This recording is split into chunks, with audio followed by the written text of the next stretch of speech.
Hey, it's Carrie with OCC. We are so excited for this episode. So let's jump right in. Hope you enjoy it. Hope it blesses you. And that was the picture that my mother had. And it was the only picture that she could keep in her house to look at. And her son, who she saw there lying lifeless. So 2018, we're in 2025. And this past year was the first year that I saw my mom pull out a group collage of all of us. My Seth, my older brother, my niece, and her. And we were all on a trip to Colorado. And that was such an amazing time, amazing memories. And, you know, when those things happen, when it happened to our family, it didn't feel real. When my older brother got the call, he thought that, oh, Seth just injured himself from a gunshot wound.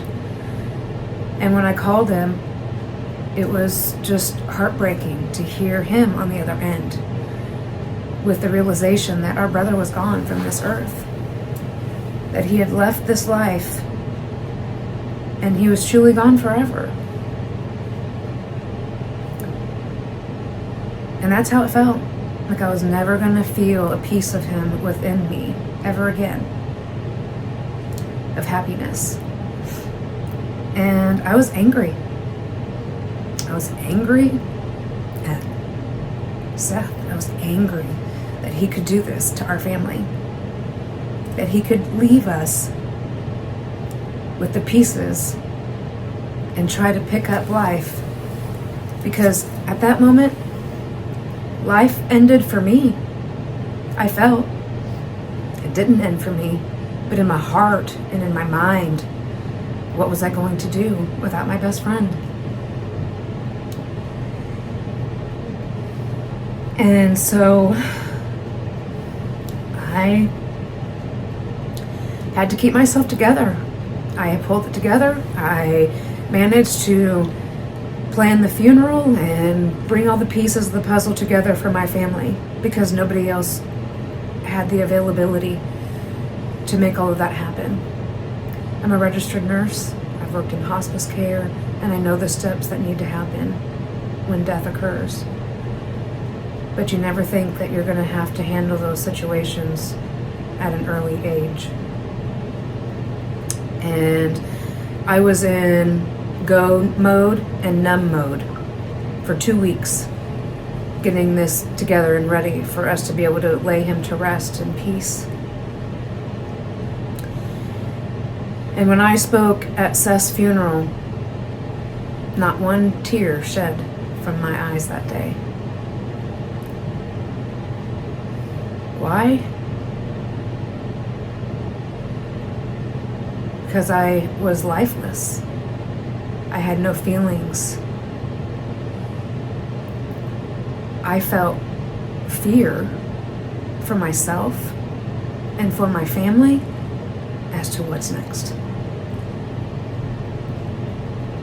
So during that 2 weeks, I just survived. I survived to get by, to get through the planning for Seth. And after we had the funeral for Seth, I shut down for 2 weeks. 2 weeks, I gave up my phone, I gave up my work. I just had to have a place of solitude, which I thought was solitude. But in return, that solitude turned into ongoing depression and fear of being out into the world, fear of going to those familiar places that Seth and I would go to, familiar places that he would take himself to. It was hard for my brother to go fishing. They fished together and had many, many conversations about life. And my brother guilted himself into thinking that he said something that may have put thoughts in his mind to take this action.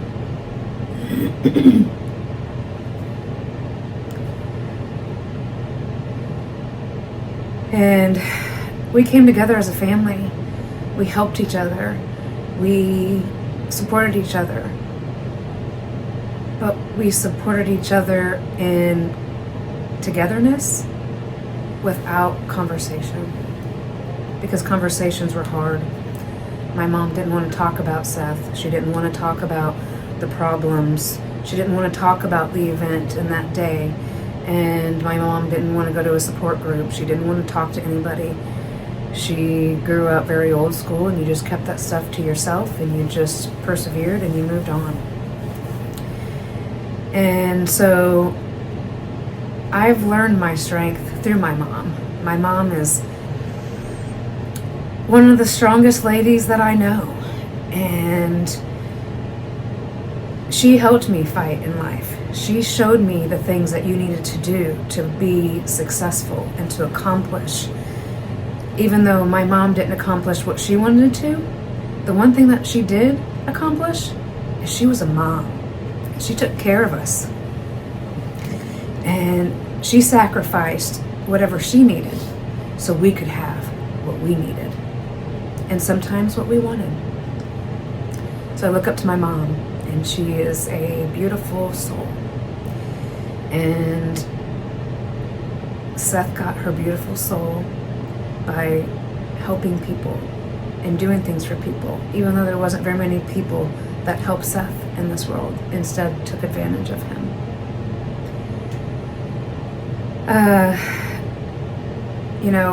Some of the things that I dealt with was fear of something happening to me. I feared a car accident. I would not do anything that could potentially cause harm to myself, because I didn't want to put my mom in a position of losing another child. So life, in a sense, did stop for me because I wasn't as adventurous as I once was. And I worried about people. If I didn't hear from somebody, I was fearful that that person was in trouble, that they had an accident. So my fear of losing people around me consumed me. And I had to find a way to stop my fear and start living and thriving in life. And that was one of the hardest things that I have ever had to do, was learn how to continue on and thrive. And so I had taken a move 6 months after the loss of my brother to another state.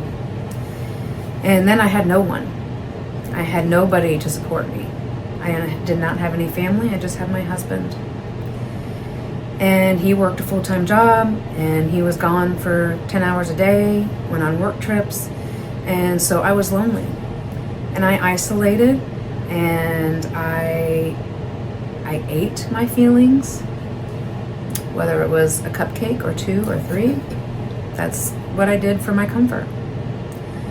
I could have opened a bottle of alcohol and drank my sorrows away, but there's addiction in my family of alcohol, and I knew that that wasn't the right choice for me.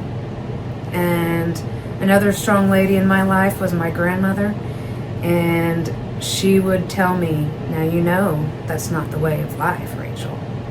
Now you know what that could cause. And my grandma was not afraid to say anything to anybody. But she meant it with love and compassion, out of wanting us to thrive in life in the best manner that we could. And to live an honest life, and to not lie to other people or to ourselves. And so I lied to myself for a long time that I was okay and I was going to make it. But then when I'd go out in public, I didn't want to be around anybody that was happy. I didn't want to be around anybody that was laughing and having a good time, because I wasn't laughing. I wasn't having a good time.